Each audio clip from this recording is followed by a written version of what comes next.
Okay. See if it works. I don't even know if it's gonna work. No, I'm not getting anything right now. Oh, I got something. Oh wait, I gotta change that thumbnail. Why? Yeah, why is the undisputed thing this thumbnail? Oh my god. Oh no, why? Because that was the last thing we did in OBS, I think. Okay, there we go. It worked. First try. Okay. Hold on, guys. I gotta fix some things. Let me go to live streams. Oh god. I didn't realize that that was the thing. Live streams. Can I fix the thing? I'm gonna have to go. Hold on. Ugh. This thing is annoying. Oh, I was supposed to do it in here. I'm I'm down bad. Okay, here we go. I can fix it now. Haha. What is good, you guys? Welcome tonight for tonight's live stream. Impromptu. Um, I appreciate you guys so much for all of your support on King of the Ring. I'm still feeling the effects of the King of the Ring show. This is actually going to be a Coltrane Universe Mode podcast special tonight. I'm going to change the thumbnail right now. There we go. Much better thumbnail.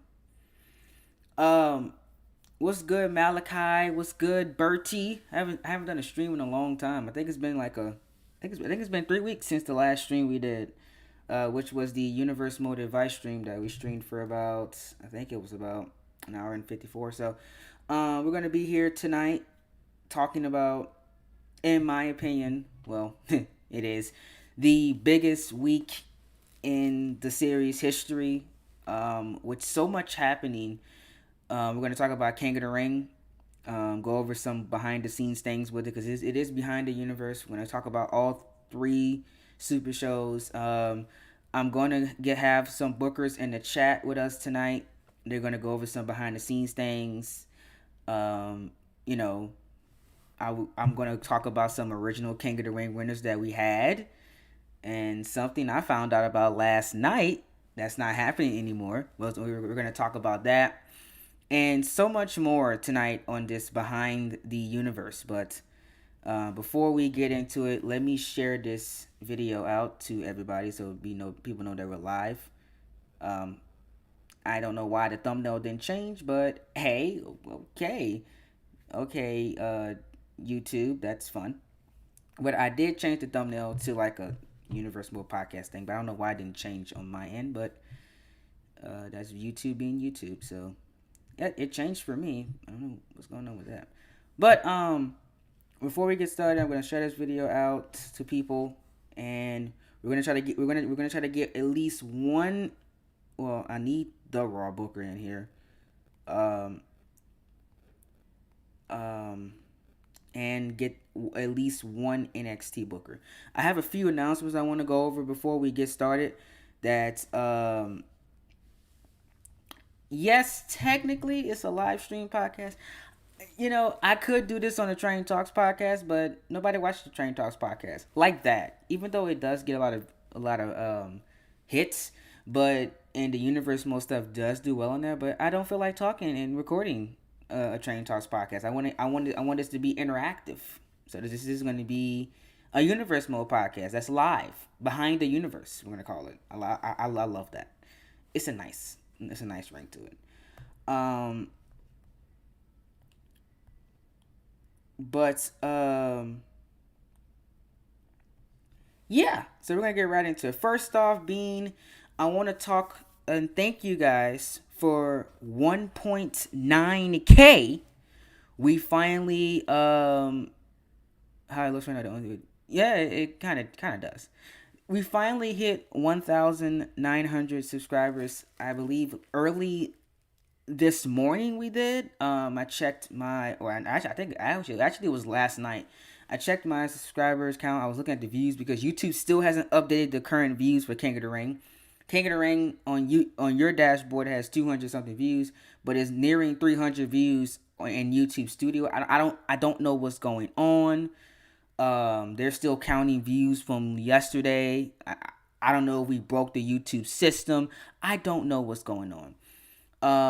But we hit 1.9K last night. I want to thank everybody for that. I did put in a nice tweet out earlier on today about hitting 1.9K. I also put out a nice community tab post with different quotes and going over some different things about the milestone that we hit. But we're officially 99 away from 2,000 subscribers, which is a very big, very, very big deal for me. 99 subscribers away. That is absolutely incredible. Thank you guys so much for all the support, your patience with all the content that's been going out. You know what I'm saying? But I really, really appreciate the support. Yes, AJ Styles did lose King of the Ring. If you haven't seen King of the Ring, I would urge you to go back and watch the entire show. There are some things that happened with the show that you need context for that will be talked about tonight. Context is key. Go back and watch it. It's very, very worth your 2 hours. If hey, I have an idea. Since Monday Night Raw's on tomorrow, and you guys didn't see King of the Ring, watch King of the Ring at 7 o'clock tomorrow. 7 o'clock tomorrow on the Monday night, September 13th. Y'all watch King of the Ring if you haven't seen it already. It'll be 2 hours well spent, and I promise you, you won't miss nothing on Raw anyway.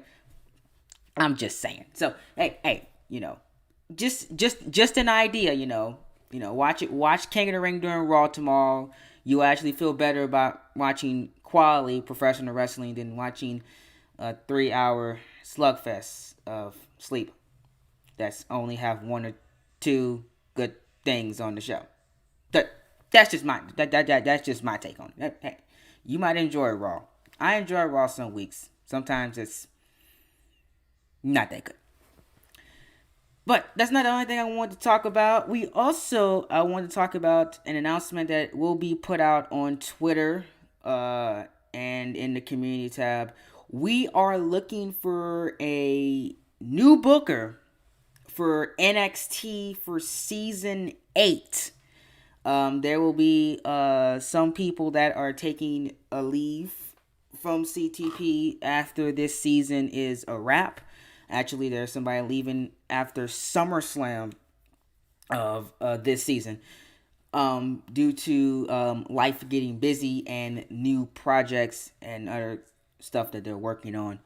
So we are currently looking for a season 8 NXT booker or bookers. I do have some candidates in mind that have expressed interest in joining the series. But I have not made up my mind of who is going to take the place for NXT next season. I don't know yet. If push comes to I can't talk. If push comes to shove, I'm gonna have to, get back in the wheels and probably take 2 brands next season just to keep everything smoothly. But if I don't need to do that, I won't. So right now we are looking for a NXT booker. I have some people in mind already, like I said earlier, and some people have expressed interest in joining us, but I haven't made a decision on if that thing will work out yet. Because again, we don't know when we're going to get to season 8. We might get to season 8, spring of next year. It's possible, but or it might be summer of next year. I don't know.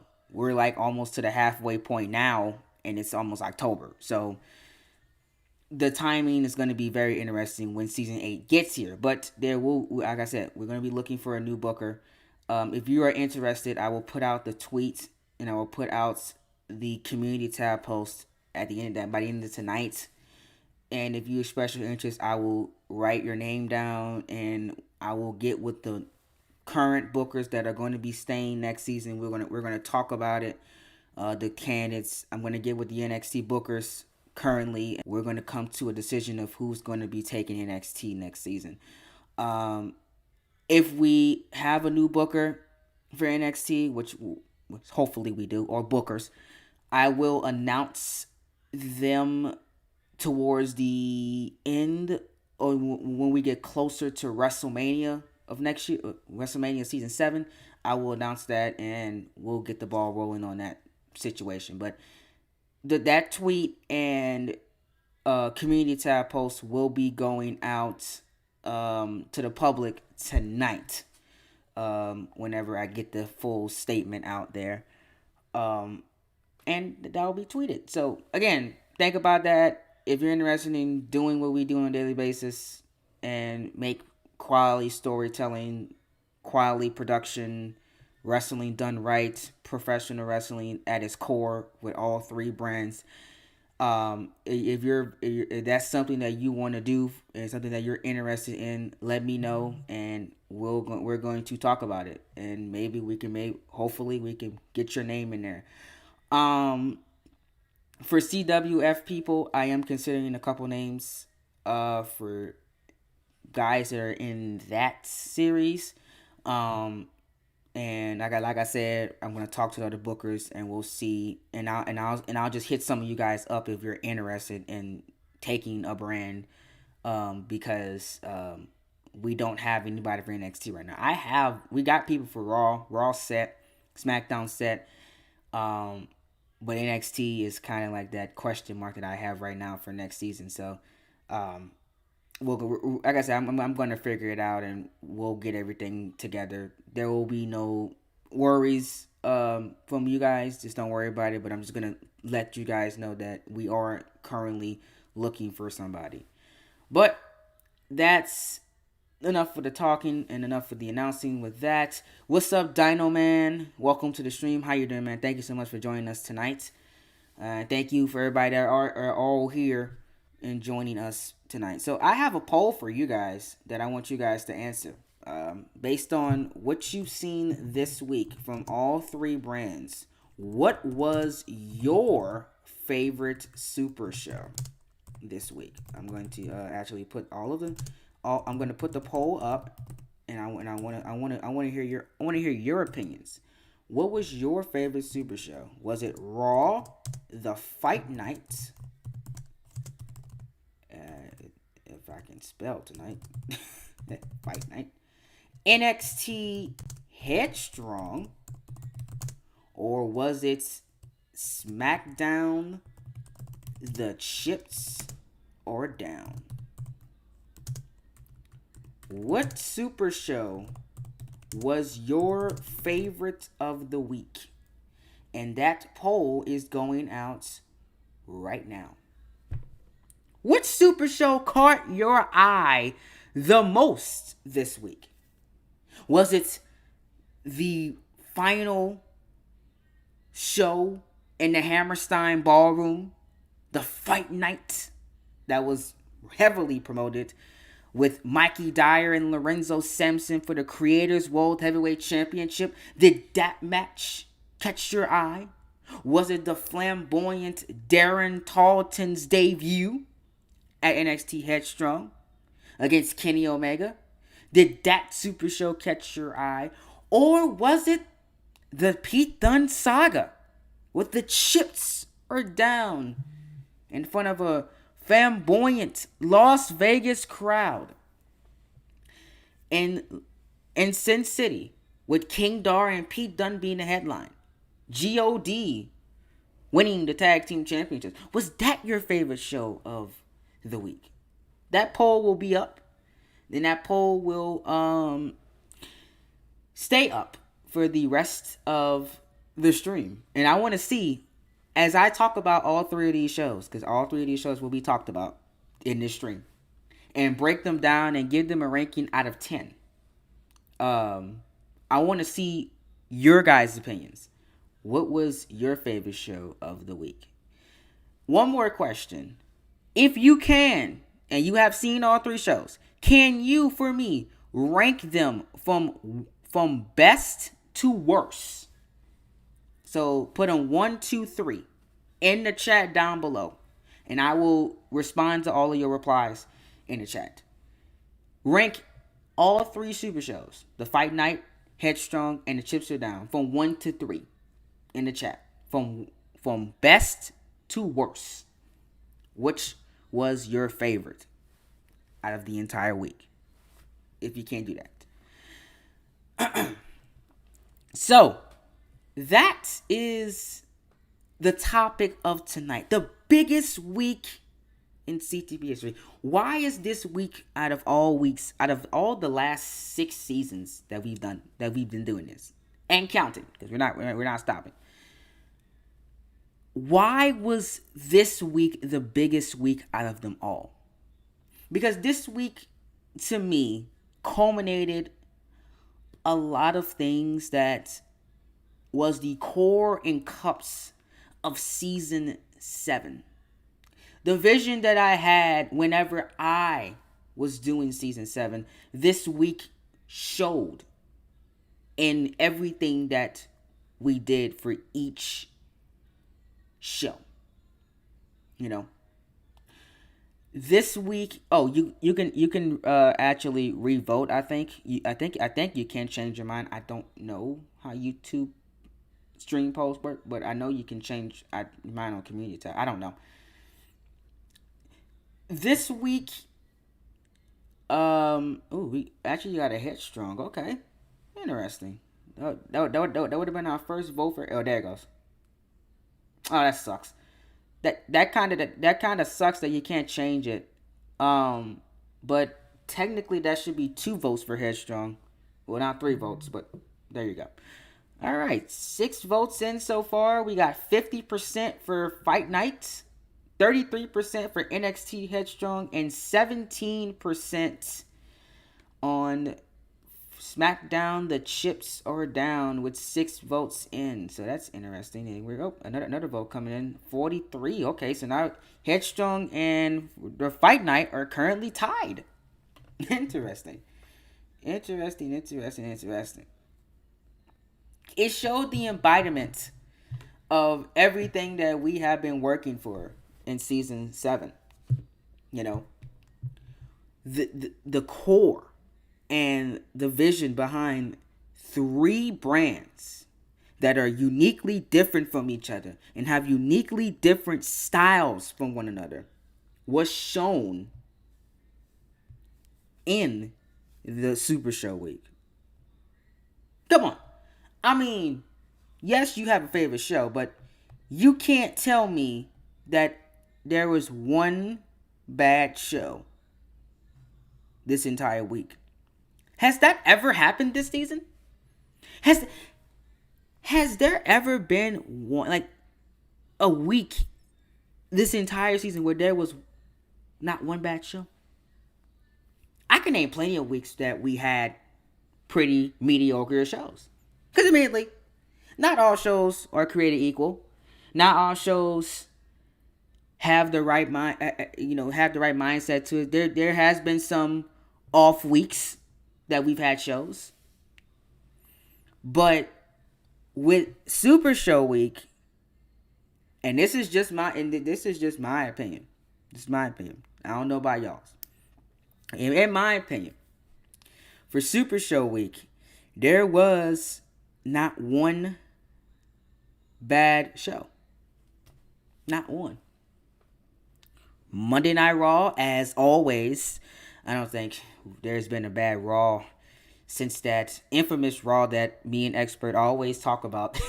That Raw. Ever since that Raw, there hasn't been a bad Raw. Since Raw was fantastic as always. NXT hasn't had a bad show or a pretty terrible show since the first episode of the season. And SmackDown is continuing its streak of the last 2 weeks of being fantastic. Another quality SmackDown episode. Last week was fantastic with the Pete Dunne thing, and this week just culminated that story and put on some great professional wrestling. And then obviously the pay-per-view. The pay-per-view is one of the best pay-per-views of the season and probably might be in my all-time favorite pay-per-views of this series history. And that's saying something. That is saying something.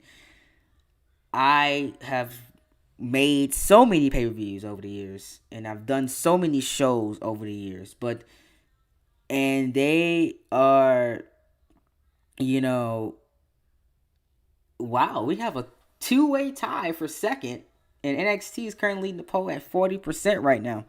Interesting. We got some Headstrong fans that I'm talking about. Yeah, I see y'all. What y'all picking y'all like NXT Headstrong? I don't see what I mean. I know them. I know the NXT Booker's so proud. They so proud. I like that. And look, Raw and SmackDown are tied. And actually, whenever you see my rankings, Raw and SmackDown actually come very close to each other. We're gonna talk about the rankings and talk about each individual show in just a second after I finish this little intro. But the most complete week we've ever had, and you guys, again, like, I am just so proud of what was done tonight, and this week, and what was done yesterday.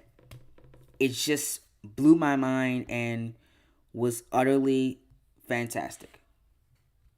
So let's talk about it. Let's go show to show. And we'll talk about each show individually. And I will give you a ranking out of 10 for the show. And then I am going to pick the best Super Show of the week in the head writer's opinion.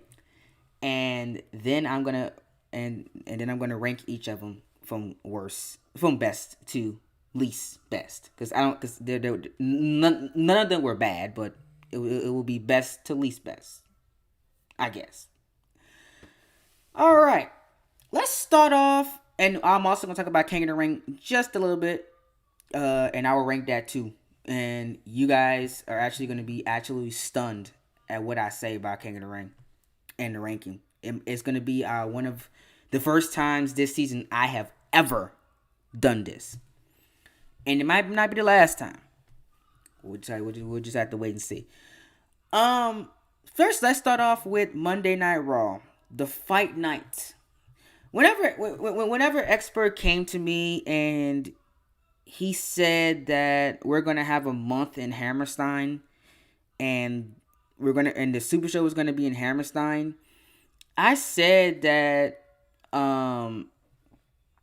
that was very interesting, because personally, y'all didn't see it in the commentary, obviously, because the King of the Ring build was pretty solid for both shows, but your boy did not like Hammerstein, and I still don't. I'm sorry. I'm sorry. The crowd in WWE 2K19 for Hammerstein is absolutely garbage. I hate it. I hate it. I hated it. I hate it so much. I hate it so much that I moved SmackDown to Hammerstein, so I didn't have to deal with Hammerstein twice a week. We almost moved Raw. Because I wanted Raw in LA. I was gonna pitch this, by the way, but I never had a chance because the Super Show was already recorded already. I wanted Raw in LA. I did. I wanted Raw in Los Angeles, and I wanted SmackDown in Las Vegas. I got my wish for SmackDown because SmackDown was never there. Wasn't a piece recorded for SmackDown for Super Show, luckily. But Monday Night Raw, I didn't get it. We didn't get LA for Raw. It's perfectly fine.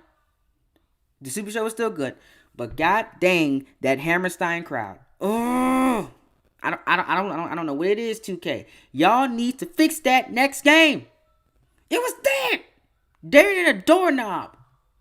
I think y'all make more noise for Jay White than y'all make for. Oh God, man, I had to do that. By the way, yes, I'm still putting up with my Jay White slander. Hey, look. The crowd was not good. Some of the matches I did in there, I was trying, but that doggone crowd, ooh, agitated me. But oh boy, that's why I was so happy whenever we finished that show, just to get rid of that crowd.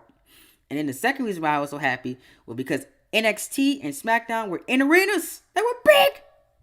So I was ecstated that I can actually hear the crowd. and actually hear their reactions. It felt great. It really did feel great. Okay, as that song said, it feels good by Tony Tone. I'm gonna stop.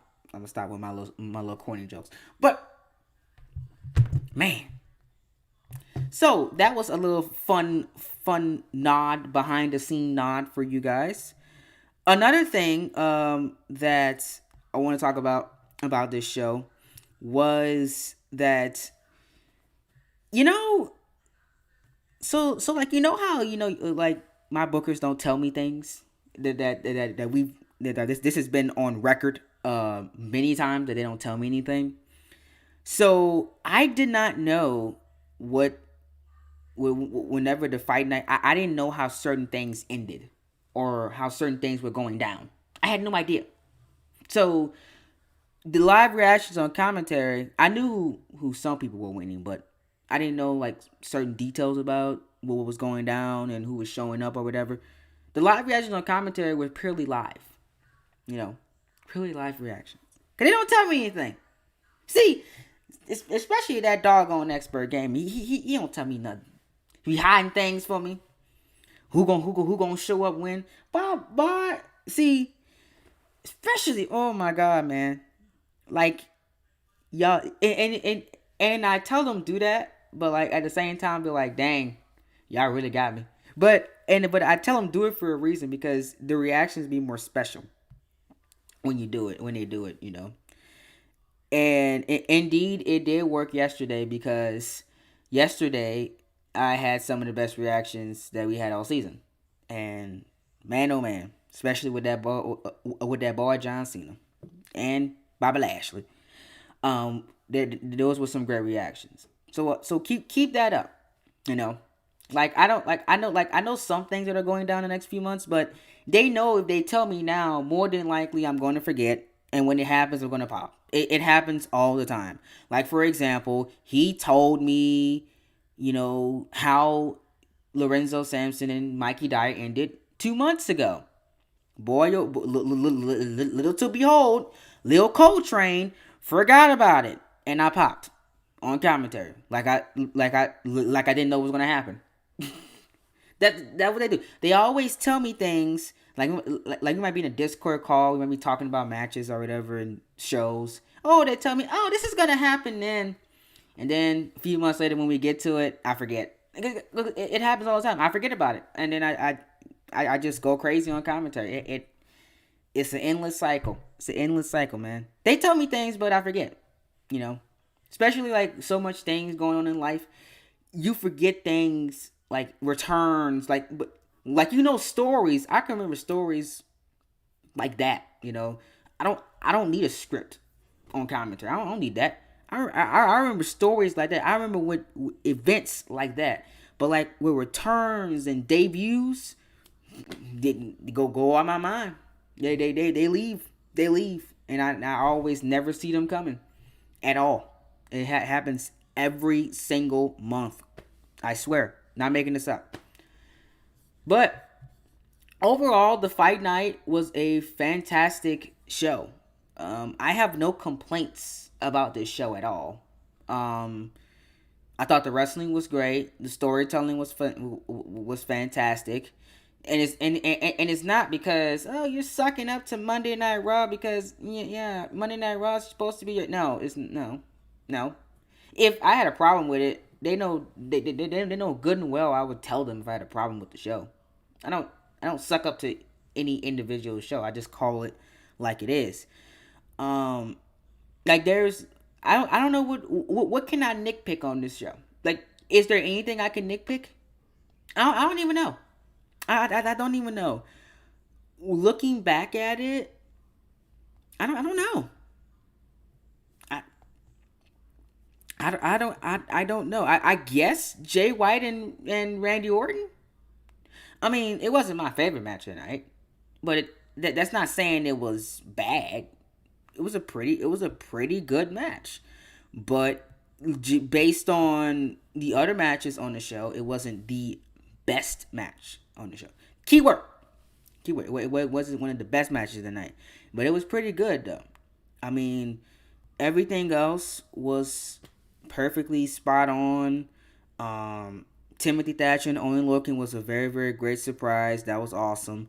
Um, we had a awesome main event, with a non-sanctioned match, even though it didn't count for the record books, but it was still pretty great. It made Karrion Kross look invincible, which was the goal for the for later on with the King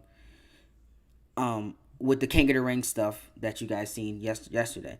So it did what it needed to do. Probably the most underrated match of the night was that doggone tag team match. That tag team match between Undisputed Era and the War Raiders was absolutely fantastic. But it was not the best match of the night. The best match of the night was Biggie and Cross. That's number one. Number two is Mikey Dyer and Lorenzo Sampson. You can't. I mean, what more do you want from that? From those two? They killed it. That was Mikey Dyer's best match of the season. That was Lorenzo Sampson's best match of the season. Nobody. I'm not gonna.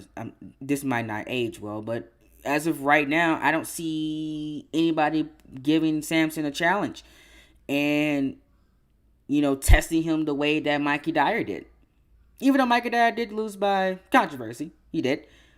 He gave Sampson a run for his money, and he almost beat him. But as the old folks say, almost doesn't count. And poor old Mikey Dyer almost went on his side tonight at the fight night. So those were my top two matches. Least favorite match was Randy Orton and Jay White. It did what it needed to do, I guess, but it wasn't. I wasn't really a fan of it. The Raw Women's Championship match, I could say, in my honest opinion, it was good. I liked it. Grace and Shayna did their thing, especially with the nice surprise at the end with that, with the attacks and those women coming in to continue that feud, to not pin Jordan Grace, which is great because she doesn't deserve to be pinned. Right now she's on the run of her money, but everybody and their mama knew that okay, Shayna Baszler is not losing, to a debut in Jordan Grace in less than a week with Jordan Grace from Payback. So, this one was personal. Shayna took the cowardly way out at Payback, and then again Shayna got lucky again at on the fight night. It looks like Shayna's been lucky. You notice that she's been lucky since Payback with the Raw Women's Championship matches. Either she DQs herself or somebody comes in and distracts and breaks something up. You notice that with the Raw women, it's always some controversy. Every time you see a Raw women's match, in the last few weeks, it ends in some kind of controversy, or somebody gets distracted, or somebody comes out and does something to somebody. It happens every single match. So it's a going thing. Chaos. But that's what Raw is. Raw is chaos with a capital C. So, I mean, who's surprised? I'm not surprised at all.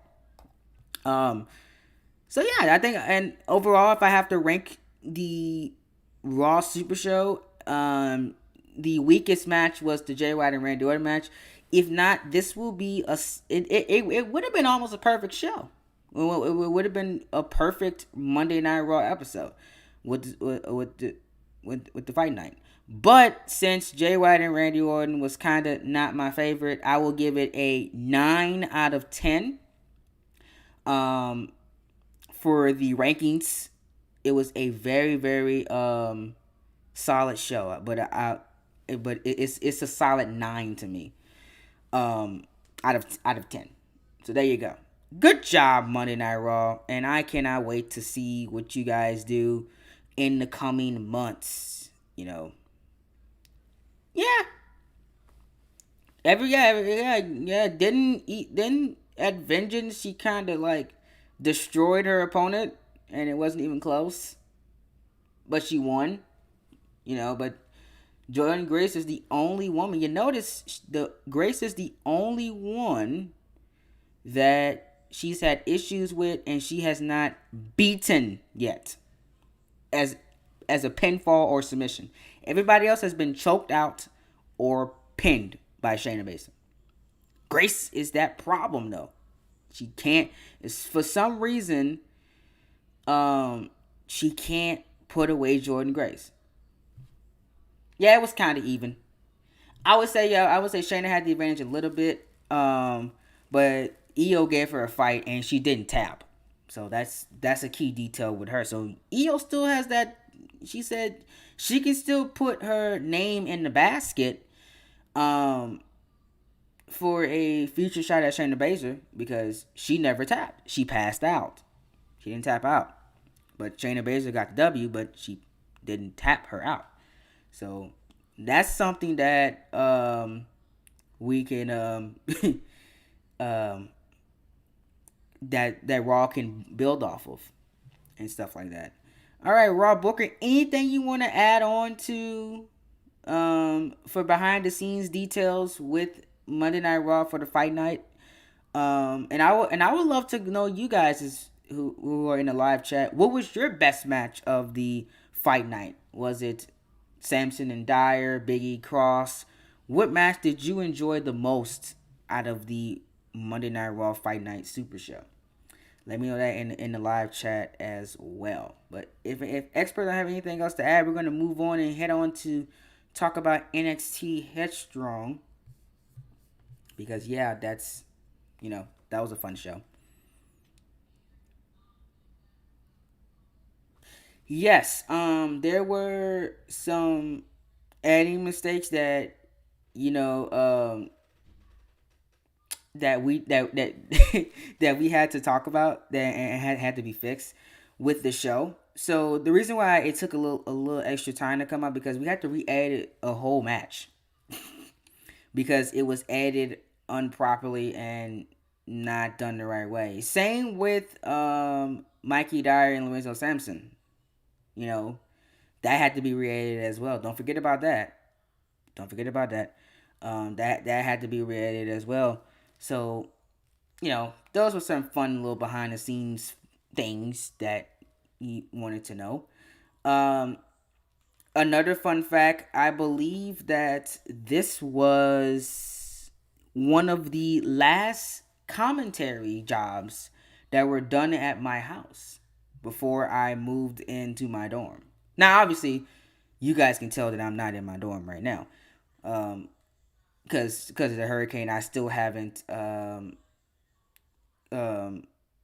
came back to my dorm yet. But this was the last commentary before the dorm room happened.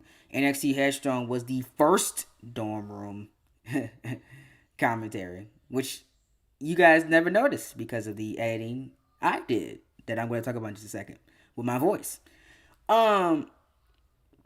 So yeah, that was a nice fun fact. End of an era. This show was. Literally, it was an end of an era as a production and and stuff like that. And it came out exactly a month ago yesterday. The fight night came out actually, so this was actually perfect timing during this live stream. So pretty cool. Now let's move on to NXT Headstrong, which came out 2 weeks ago. Quite frankly, that's actually crazy. By the way, this show came out 2 weeks ago. It was released on or premiered on August 26th, 2021, marking the first dorm commentary for Coltrane. And I gotta say, this was the best NXT episode of the season by far. And even though I want to hold that doggone In Your House show because I still think that NXT In Your House probably is still my favorite NXT of the season. It's up there. But Headstrong just was completed better and had, I would say, the better stories going into it. In Your House was really good though. In Your House was a very, very great show and came at a perfect time. Doing that week towards Backlash, it actually kind of outclassed Backlash a bit. Fun fact. No, In Your House came out. That came out the week of Vengeance, but it was still really good. And and but and it was still better than Backlash. So this show again, another one that holds a special place in my heart. You know what I'm saying? One of my favorite NXT shows of the season. And I don't know about y'all, and I talked to JNW and I talked to Talton yesterday. The Batista stuff, and I have seen y'all reactions in the chats. I keep telling them the Batista stuff that they have done and the Bray Wyatt stuff have been some of my favorite parts of NXT. It has.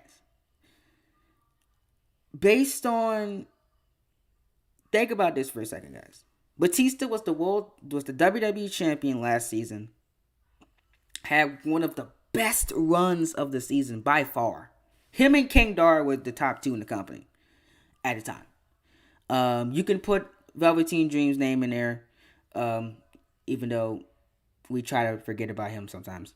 You can maybe even include Apollo Crews' name in there as well, a little bit. But the top two champions last season were Batista and King Dar of NXT. To go from being WWE champion and still doing excellent work, like he never left. He's not in the main event. Obviously, he's not fighting for the NXT championship. He doesn't need to. But some people might say, why is Batista in the mid, like the lower mid card? He's there because, again, NXT doesn't need him to be a main event player. I don't think he needs to at all, to be honest. He doesn't need the NXT championship. Neither does he needs to ever fight for it. Or even fight for the North American championship, to be honest. Batista is perfectly fine where he's at. And he's doing some of the best work that I've seen him do in the series. Even at the height of his WWE Championship reign, this is up there as some of the best work. And I gotta commend the NXT bookers for doing that for Batista, because he did lose some steam. He did lose some steam towards the end of the season, even though he did beat Brock Lesnar at WrestleMania in Las Vegas. He did lose some steam towards the end of the season, you know. And I'm gonna go do a little behind the scenes to see a season 6. Honestly, I would have never did the Finn Balor WWE Championship win at the Royal Rumble. If I can go back and do it differently, I would have kept Batista with the championship, to be honest. Honestly, in my honest opinion, I think Batista should have kept the WWE Championship and walked into WrestleMania Las Vegas with it. If I can go back, I would have made it. I would have made that decision, and Balor would have never had his second title reign, which I kind of want you guys to forget about anyway, because it wasn't that good. It was something. Hey, we got a good we got a great Elimination Chamber title match out of it and a great Fatal 4-Way out of it. So it was a success, but he didn't really do much. He just won it, defended it twice, and lost it. The story was great, but he just did that, and that was it. It actually kind of teased him slowly but surely going from the demon and not needing it, because of Batista saying that he only won because of the demon at the Royal Rumble. So that kind of started that thing that Balor doesn't need the demon to does he need the demon to win matches? Can he beat Batista without the demon? That was a pretty good story. That was a success behind it. But at the same time, if I can go back, Batista would have never lost the belt. So again, I commend the NXT bookers. Fantastic job on Batista. Keep giving me Batista. I want more of him. I want to see him expand this story that he's going along with this Monty Brown stuff. I want to see more of it. I do. Daniel Bryan, what more do I have to say about Daniel Bryan? I mean, that has not already been said. He's one of the best things on this show. Hands down. Were you surprised that Daniel Bryan beat Mike Kanellis or Mike Bennett or whatever you want to call him? No, I wasn't. I gotta say, just to be a nod at this show, that was the most predictable match on the card.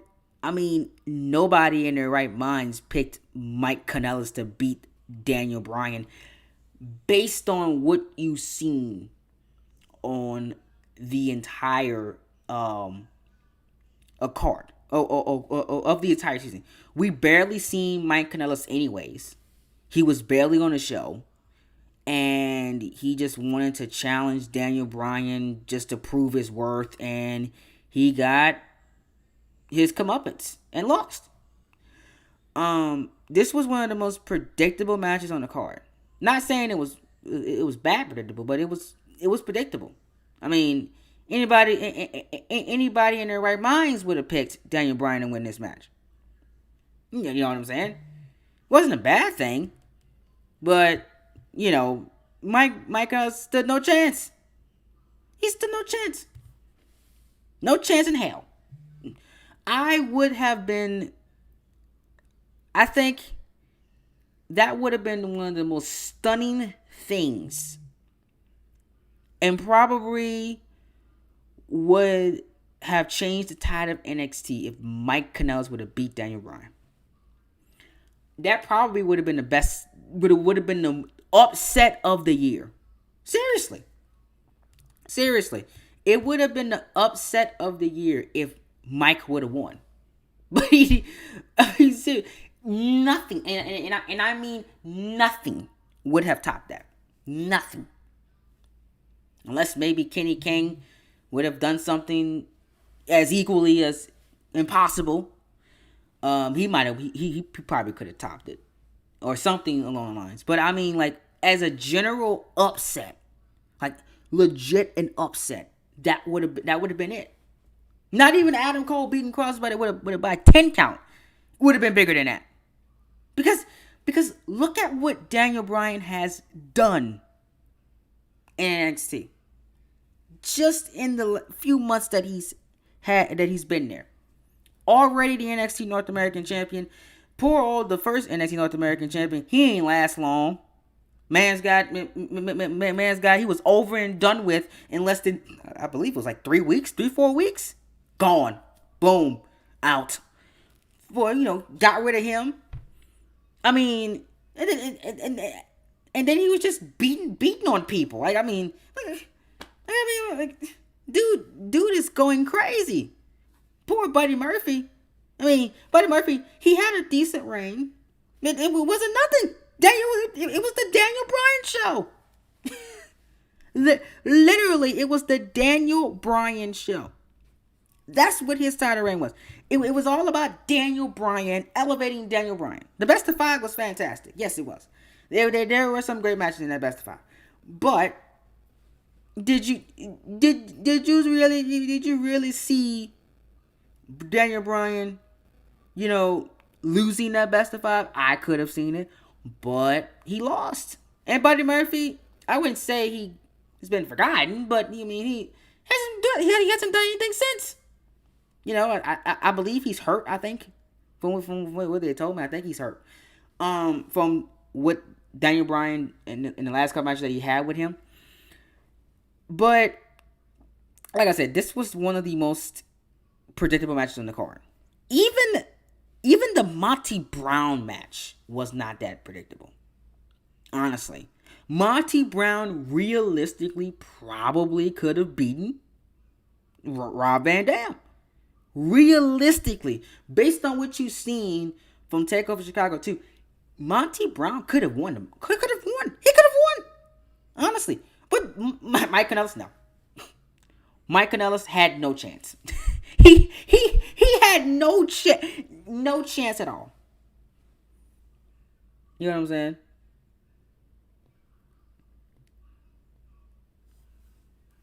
saying? Yeah. Right. Yeah. He's out with injury. I figured he was. I figured he was out with injury. Um, Daniel Bryan or Jay White. I have to pick between those two. Oh God. Right now. Um, dang, that's a good question. Based on okay, I'm gonna just go currently from what we've seen the last couple months. Jay White, because he has one of the more interesting things happening with him right now. Daniel Bryan had the best of five with Buddy Murphy, and he had a mediocre feud with Mike Kanellis. That's it. Jay White went from the earth-shattering announcement things to Randy Orton. He's had fantastic matches against everybody. He had a great payback match. I mean, with the ladder match, he has done more significant things than Daniel Bryan has done in NXT so far. The best of five. If Bryan went from the best of five, maybe to fighting somebody at like a top mid card star in NXT, he would have most definitely been over him. But he had the best of five and went to Mike Kanellis. That's no. He's not better than Jay White right now. Jay White went from beating Rusev for the IC title to a fantastic ladder match story to the Switchblade conspiracy to Randy Orton. That's been more. He's had more of an impact on Raw than Daniel Bryan right now. So, the NXT bookers have told me that Daniel Bryan's going to pick up the slack. So I'm looking forward to see what he does in the near future. But right now, Jay White, as of right now. The tag team championship match. Now I gotta give them credit. I did not see Sandy losing those belts to Lundrick, at all. But that was very very unpredictable because Sandy could have easily um won, but they didn't. So great tag team championship match. Um, and I gotta say credit to Lundrick, man. That's been a very very great story I've seen developing on TV with those two. Coming out of nowhere, reuniting, winning at NXT Takeover Chicago to now being the tag team champions. It's just you can't write anything better than that. Come on, man. That's picture perfect storytelling. Picture perfect. And then with the surprise of the Rascals at the end saying that, hey, don't celebrate too soon. We're coming. That was perfect. Absolutely perfect. I love that. I'm very curious to see where that goes the next few weeks. Um, then we had, like I said, I think it was after that we had the RVD and Monty Brown, one of the most underrated matches of the night. I think my second best match of the night. Honestly, it was that good. Awesome job on that. I absolutely love that. The Sasha Banks thing with her open challenge was pretty good. I love the surprise of Tony Storm. Very very great match, and I love that edit too with the bank statement. That was pretty good. Um, love that. Bray Wyatt and Aleister Black. Honestly, y'all might be surprised for this. Bray Wyatt and Aleister Black was the best steel cage match in NXT history in this series.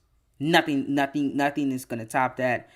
Was it the best steel cage match of the week? No. I think King Dar and AJ Styles was a little bit better than their steel cage match, but it's up there. It's really up there. It's one of the best matches of the week, honestly. This was my favorite match of the night. Yes. I would say the steel cage was one. Number two was Monty and RVD to me, and then Tarleton and Kenny Omega was number three. In my honest opinion, Tarleton and Kenny Omega was very, very good. But that steel cage and that freaking Monty Bryan RVD match, I don't care what anybody says. That Monty Bryan RVD match surprised me. It was just it was just well produced. Whoever did that Monty Bryan and that steel cage match, you should be proud of yourself. You should be proud of yourself and keep doing it. And Tarleton and Kenny, yes, it was just everything I wanted out of them. They did exactly what I thought they were going to do. And NNL, Darren Tarleton looked great. That's how you debut somebody. And I'm very, very curious to see what he does next. Okay. Thank you. J&W, hats off to you. Hats off to you. You did a fantastic job. Be proud of yourself. That was awesome. Like I said, some of my opinions you might be shocked on as the night goes on when I talk about all these shows. And that was one of them. You know, the Steel Cage was the best match of the night. If I had to give NXT or Headstrong a rating, out of 10, I will give it a 8.5 out of 10. Solid show here. It did what it needed to do, and I cannot wait. I can now talk about it. I cannot wait for now NXT Takeover Atlanta, because it was revealed last night. I could finally say what I want to say about it. NXT Takeover Atlanta. I cannot wait for it. Yes, I forgot to mention that the Sami Callihan thing. Yes, connecting the dots. I love it. That was awesome. It's very interesting what you guys are doing with Sami Callihan with the old dog down stuff and him doing what he did with his debut to now going after Bray Wyatt. He has been that mystery guy, and I'm very curious I know he's going to be at Atlanta. I know he's going to be there. I'm very curious to see, are we getting Bray Wyatt and Sami Callihan in Atlanta, or is that old dog down story going to come back on Sami Callihan? That is something that I'm very curious on. And again, Universe Mode creators that are watching this, see, we are the definition of making you question and think about some of the stories that are going on. That's some of the best TV that you can produce. Like with the Pete Dunne and King Dar thing, like it could have went either way. You know, Pete Dunne could have won, made a triple threat. You know, King Dar could have won, kept it the way it was. You know, but we made you question, and we got you, and I did everything I could to get you invested in that. You know, that is good Universe Mode storytelling. When you have your audience questioning what's going on in a good way, not an illogical way. Because we don't know what Sami Callihan's going to do. Sami Callihan might fight Bray Wyatt at NXT Takeover Atlanta. That might be your first start from that attack. But you got to keep in mind, remember the old dog down stuff? Remember who Sami Callihan attacked at the beginning to debut? He's still in the win. I haven't forgotten about that. He might show up. So again, Sami Callihan might be fighting that guy. That is good storytelling. That's an example of what you should craft your shows around. Making people question in a good way what's going to happen. Nobody knows what's going to happen. You can put some assumptions out there of what's going to happen at SummerSlam with some of the things that based on what you see in the King of the Ring, but you don't know everything that's going to happen. You don't know what's going to happen, you know, on Raw with WWE Championship. Some people may say, "Oh, it's easy. Bobby Lashley came back. Lashley versus Balor." But it ain't that simple though. It ain't that simple. There are some things that you didn't catch. There are some things that you missed on that show. And you might not guess the WWE Championship match at SummerSlam.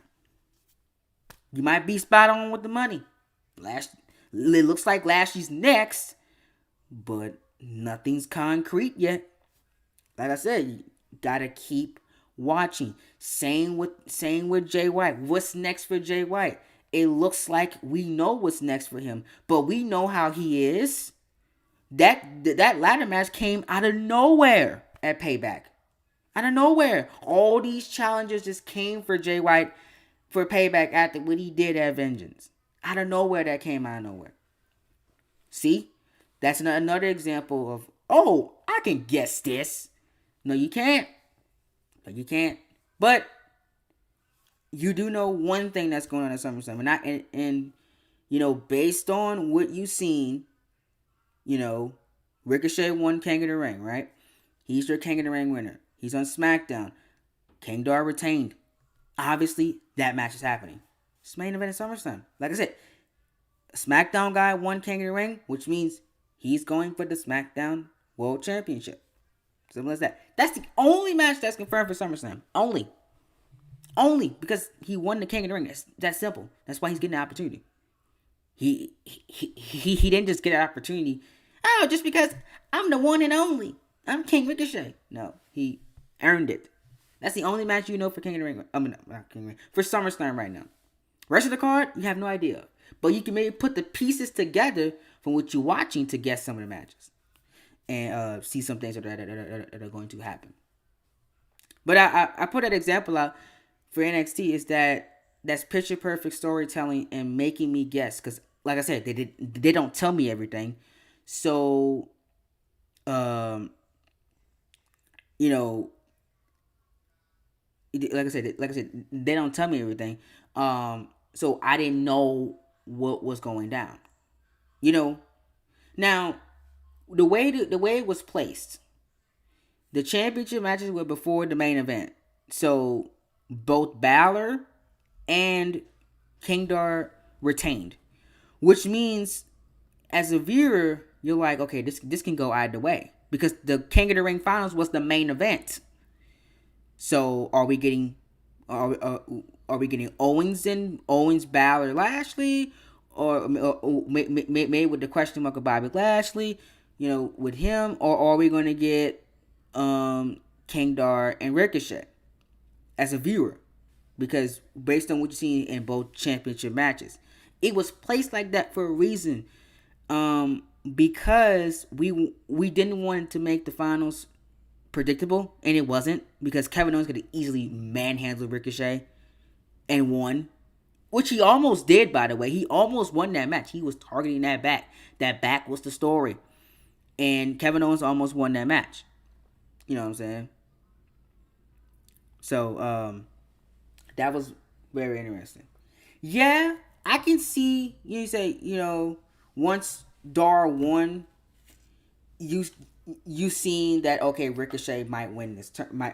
Ricochet's going to win the tournament. I can see that too, based on the history, based on what those two have been through, based on what Ricochet quest was for the King of the Ring was to stick it to King Dar. I can see you saying, okay, Ricochet's going to win this tournament because he's going to get his match. He's going to get his rematch with King Dar from all those many months ago.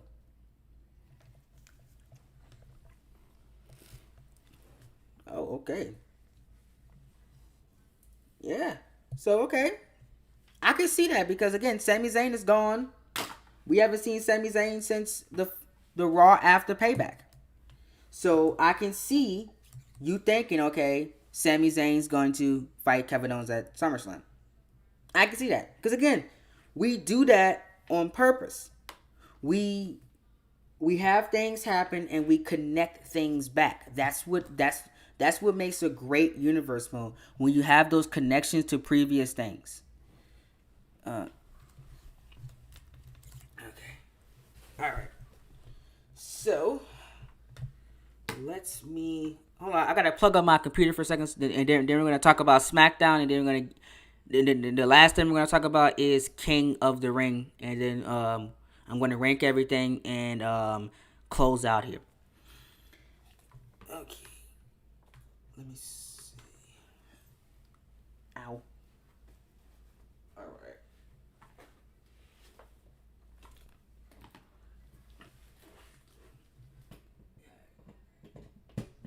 Sorry about this. My computer all of a sudden wants to die on me. Or almost want to die on me. Let me plug it up before we die for real, because I don't want to just to cut off on y'all. Okay, I saved it. Whew. That was a close one. All right. Now, last show, the chips are down. Oh god. I want to ask y'all a question because again, I was the one that really, you know, came up with this little idea of the Pete Dunne thing. Because I actually came up with the majority of this King of the Ring build because I knew that. Well, fun fact, I actually didn't want AJ Styles and King Dar actually at first. I wanted King Dar to fight somebody else, in a one-on-one match.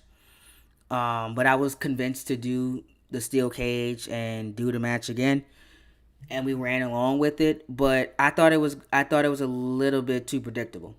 Fun fact. So what I wanted was to really spice the story up and add an element of surprise. And that's when Pete Dunne came in because I wanted to not make it obvious that, oh yay, Dar and AJ again. We typically don't. That's one of the first and maybe one of the only times you will see somebody fight in back-to-back title matches. We typically never do that, but for some reason it happened. And it was successful at the end of the day. But what I wanted was to have us like a shocker or something like you couldn't see coming. You know what I'm saying? Um, what you know what I'm saying? So what I did was have the Pete Dunne stuff happen and stuff like that. What? Mr. Zach Miller Jaws. What? I'm so confused. Y'all see this?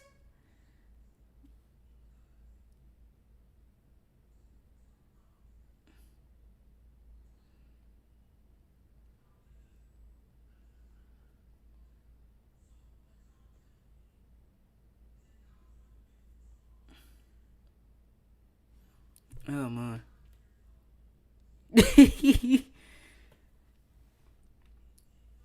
Yeah. I uh I, I'm trying to process this. What? I, I I don't even know.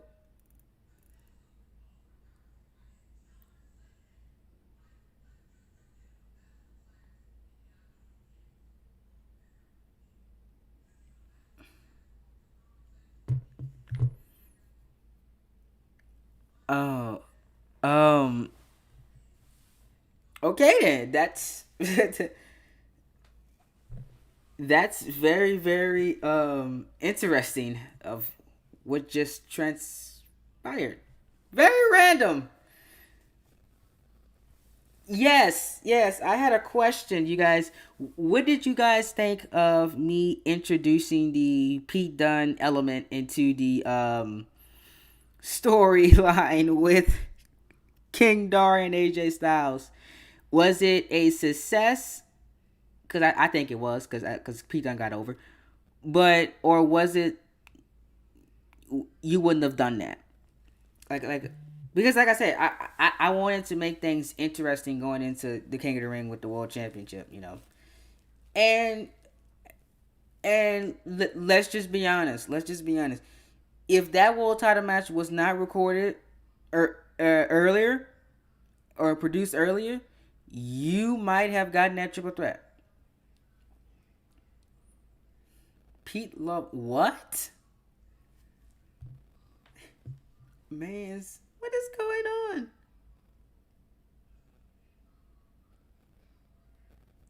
Huh?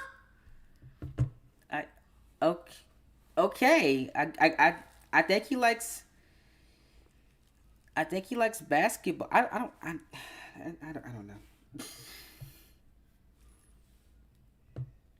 know. Mr. Zach, I don't know what you're talking about, but I'm gonna proceed on talking. Okay, so okay, somebody said it. Aiden said he liked the Pete Dunne introduction. Okay, that's good. That's good. I'm glad y'all did. And it looks like it was a success because 50% of people said that the Chips Are Down was their favorite show. So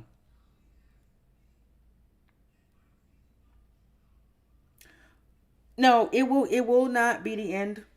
I can promise you that Pete Dunne will have he will continue to be a one of our key stars on SmackDown. It won't be the end.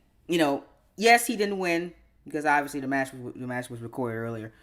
Um, and I didn't want to ruin the original take of that cage match because the guy that made it said that it was great. So and I agree with them. And when I watched it and did commentary for it, it was fantastic. So I'm kind of glad we kept it. But the with the story with Pete Dunne was good because now he's in that main event scene now. Like he got a taste of being almost close to the world championship, and it's gonna make the chase seem better at the end of it. It's not gonna be the end of him. He's gonna be there for a while. And we got some major surprises coming with Friday Night SmackDown in the coming months. So y'all just keep paying attention to that show. You think that it's crazy now? Just wait. It's gonna get even more better. I don't even know what's going on. Mr. Zach, what are you talking about? That has nothing to do. Okay, finally something he's on topic. Okay, yeah, Pete. Yeah, he. I mean, yeah, you can't screw it up. Pete Dunne is very fantastic at what he does. You can't screw it up at all. But real quickly, I don't have that much to say on the Chips Are Down. Chips Are Down was, very, very good. Again, the best SmackDown of the season by far. Not even it's not even close. This was the best SmackDown episode ever made this season.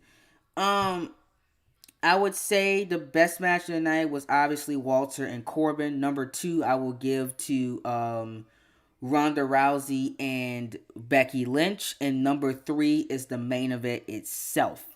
Those are the top three matches of the night, and obviously, if I had to rank them, if I had to do a top 10, those three matches will be in the top five of the week because that's how great they were. Um, it just had everything you wanted. It had the blood. It had the like that blood with Ronda Rousey was just and and Becky was just picture perfectly well done, man. You know, and I'm still sticking to my guns. Y'all might not believe me on this one, but Walter versus Baron Corbin was the best Super Show match of the week. Out of all the matches from all three brands, Walter versus Baron Corbin was the best match of the week. I don't. Y'all might fight me on that. Y'all might say, "Oh no, that ain't true." No. There's an NXT match better. Those are Raw match better. Hey, don't fight me. Don't fight me. I'm just going off of what I seen. There were some pretty great matches tonight. This week, but honestly, look at just just look at the overall stature of that match and how it was produced, and just go back and watch it. You know what I'm saying? And maybe you might agree with me. Maybe you're not. You might not. But that was the best match of the week by far. Um, Absolutely great, fantastic job, great job, expert. Once again, he just loves winning the best match of the week things. You know. Um, so great job, but again, great job all around. There wasn't a bad Super Show show itself. None of them were terrible. None of them were not watchable. All of them were great in their own ways. All of them did what we need to do to get to King of the Ring, although there were some questionable things on some of them. Um, it did what it needed to do at the end of the day, and it was absolutely an amazing week, the greatest week in the series history. Like I've and probably the greatest. Probably, it might be the greatest week of the season. I don't think that you know Honestly, I don't think that maybe we might not get might not get a week like this again, where all three brands were just on A+ game, like with their stuff. It might happen again, but this might be the greatest week of the season. Literally, literally, it might be. Might be honestly. Yeah. I disagree honestly. I think that blood for Becky and Ronda was needed based on how personal it got in the last 2 weeks leading up to the match. I think it was needed. Um, and same for Walter and Corbin with their blood. It was it was a Hammerstein ballroom street fight. So I mean, um, hey, so there you go. Yeah, yeah. Honestly, I would say probably the SummerSlam go home might be on par with that. Survivor Series go home. It might do something to this week too. Um, I don't know too much about WrestleMania go home yet, but those two I know. But those two I know. Probably maybe Rumble go home too. Those might be the ones that top it. And I can't forget about the first week of October. There's something. Oh, just wait, guys. In October of the series, there's something happening every single week. That's crazy. Like as a viewer, y'all are gonna have magic in October. I promise. It's gonna be fantastic. Raw, NXT, and SmackDown have something crazy happening in the first week of October. That's gonna be I think we're gonna yeah, since starting after SummerSlam, both the Raw and SmackDown pay-per-views are gonna go back to back to each other.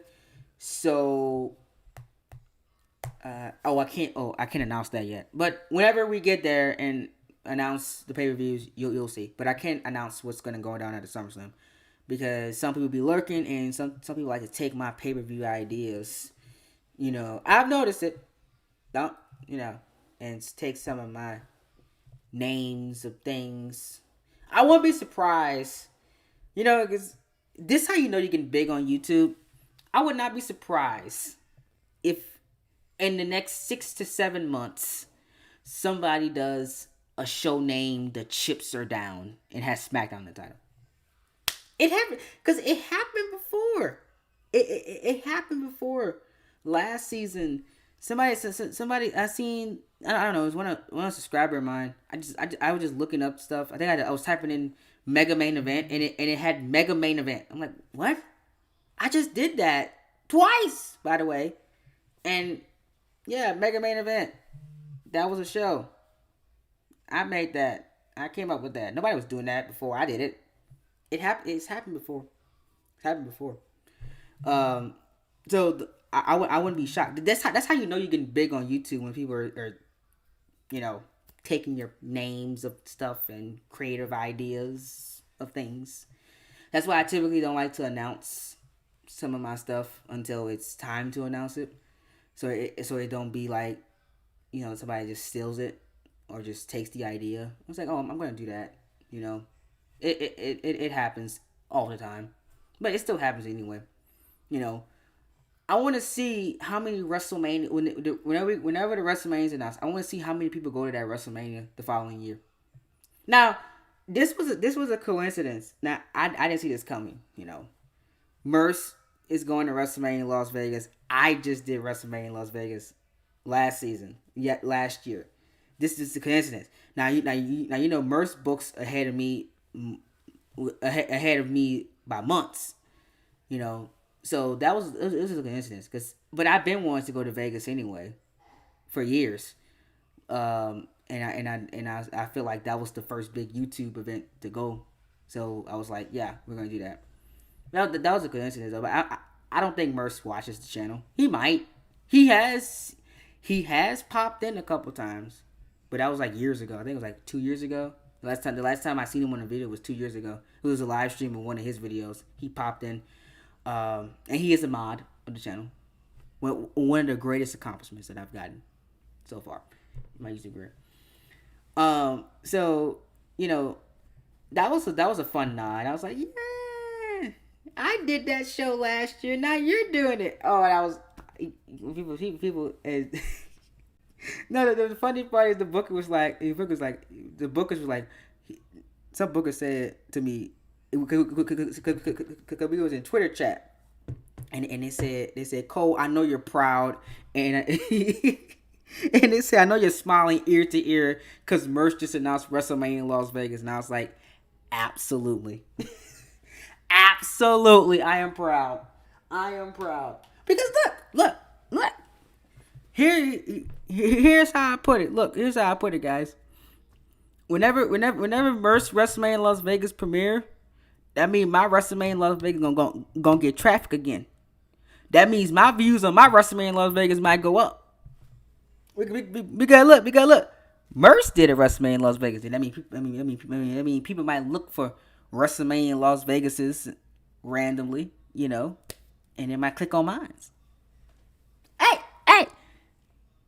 Hey, I'm gonna be proud. Smart marketing, maybe. So, yeah, I mean, like with JRJ, he put it best about like doing universe mode and doing it primarily WWE universe mode. People are going, no matter what, they might just do the same thing as you. Y'all might be thinking the same way, but it's just the way you produce it is going to be the key and the difference in when you get subscribers. Do I care about people stealing my stuff or like pushing King Dar? I honestly do not care. If you have a King Dar in universe mode, will it be the same as my King Dar?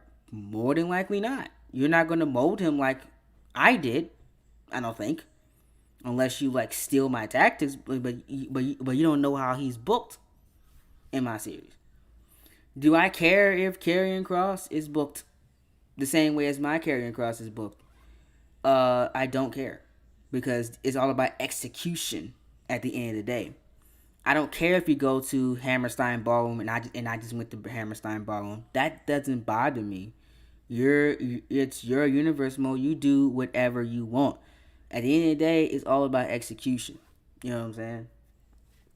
And I haven't seen a lot of people push Noam Dar to the world title scene, and I am proud of that because I'm one of the only ones that believed in him and seen him as a main event guy, and literally nobody else has done it, which is perfect. Because I did something that nobody else I'd normally do. At best, in some universe mode, Noam Dar might be the NXT UK champion if they have NXT UK, or he might be a mid card champion. My Noam Dar is the world heavyweight champion, and just this season alone fought Brock Lesnar and AJ Styles in 2 high key important matches. If you don't tell me I don't believe in this guy, then I don't know what else I can do to make you say I believe in him. And he's main eventing SummerSlam. Let that sink in. He's main eventing SummerSlam. If you told me last year, I would have looked at you crazy. If you told me last season, after King Dar won in NXT TakeOver Las Vegas, that this time next year, that next year King Dar will be in your main event at SummerSlam, I would have looked at you like you were crazy. Because I would be like, ain't no way. Ain't no way he's going to be the main event at SummerSlam. He wasn't planned to be the main event at SummerSlam. He wasn't. It just all of a sudden he went to SmackDown. Things happened. And we're here. That's just how it goes. He was just too over and just too popular to take down early in his SmackDown career and have him lose that belt early. I just couldn't do it. I had to continue it. And my strategy has worked with him. He feels big. Every time you see him in the ring, it feels like a big deal. When you see him on the show, it feels like a big deal. That's the goal of building a world champion. That goes for a Call Universe mode. That goes for a regular WWE Universe mode. That goes for any Universe mode. Your champions must feel like a big deal, especially your main event. It must feel like the most important thing on the show. Don't negate the mid card. Make the mid card look great too. Tag teams look great too. Women look great too. But make sure your champions, most important, your champions, that's the key, make them feel like a big deal. That's all you gotta do. Larry, that's all you gotta do. To close this out, ladies and gentlemen. Oh, I did that wrong. There we go. There it is. I forgot. To close this show out, ladies and gentlemen, I want to thank you guys for a amazing and great turnout for King of the Ring. King of the Ring was the picture perfect pay-per-view. For the first time, honestly, I think for the first time since I've been on YouTube, since the Universe Mode been on YouTube, this is the first 10 out of 10 show that we've ever made on YouTube. First 10 out of 10. This was perfection. There was not a single bad match on the show. Everything was hitting from the flow of the show, from the editing, from the match quality. This legit was the first 10 out of 10 on YouTube. So this show made history. The first 10 out of 10. And I'm so proud. I am so proud of myself. I'm so proud of myself. I'm so proud of the team that worked on this, Expert Gaming. I'm so proud of Darren Talton or Super Kid Gaming. I'm so proud of myself, and the commentary and, believing in them to craft a show like this. This is a picture perfect 10 out of 10. Great job. Great job, guys. So yeah, that is it. That concludes the Super Show Week stream. If you guys enjoyed this, it looks like I'm having internet problems, so I'm about to try to wrap this up as quickly as I can, because I look like I'm having internet problems now for some reason. I don't know why, but hey, I was almost done anyway. YouTube. If you guys enjoyed this video, make sure you guys hit that like button, subscribe channel down below. Thank you all once again for 1,900 subscribers. And man, oh man. This is only the beginning. It's only the beginning. If you guys want to see more behind the universe, more things, hopefully, since I finally got OBS working again, I can maybe bring on some guests next time. Because OBS wasn't working at first. That's why I was doing these by myself. And I wanted to make sure it worked and not died on me. And it looks like I finally found something. And it looks like it's finally working. So I'm proud. So yeah, maybe next time we'll bring some guests on and have some fun. But thank you guys so much for all support. Like, subscribe, and share. Thank you, J&W, for the kind words. I'm so proud of myself. I really, really enjoyed making that match. And it looks like you guys enjoyed it too. Hats on the back to me, man. That match was very fun, by the way. Very fun to do. And like I said, an overall fun show. That shows that, you strive to have a fun show, with a great atmosphere and a great crowd. You know what I'm saying? So what I'm saying? So yeah. I'm about to go help these guys get some stuff together for SummerSlam, and we're gonna keep this train rolling, as Jake, one of our former CTP members, said. Keep the train rolling. Cold Train 2021. One of my famous quotes of the year, apparently. We're gonna keep this train rolling, and we're gonna keep going into September and October, and get to the SummerSlam show. When I tell you guys, you thought King of the Ring was good, just wait. SummerSlam's gonna be even better, and it's, the quality's not gonna drop neither. It's only gonna get better and better and better. I promise you. I didn't lie to y'all when I said, "Oh, King of the Ring." Yeah, King of the Ring was gonna be that turning point. This is the turning point. That tweet didn't lie. This is the turning point of the series, of the season. It's only gonna get better from here. We're nearly halfway done, and I'm so proud of everything that we've accomplished this season. If I had to rank, like I said, there was no bad show for Super Show. Great job, everybody. Appreciate you guys. And I don't have nothing else to say. I think I'm through. Yeah, I'm done. All right. Have a good night, and we will keep you updated on the next Monday Night Raw episode, which should be coming very, very soon. You should see some match cards within the next day or two. I might be back for something else. I might try something new on the channel, like give y'all something more content next week. So just keep your notifications on, and stuff like that. But yeah, into the poll. SmackDown won 47%. You guys said the SmackDown, the chips are down, was the best Super show.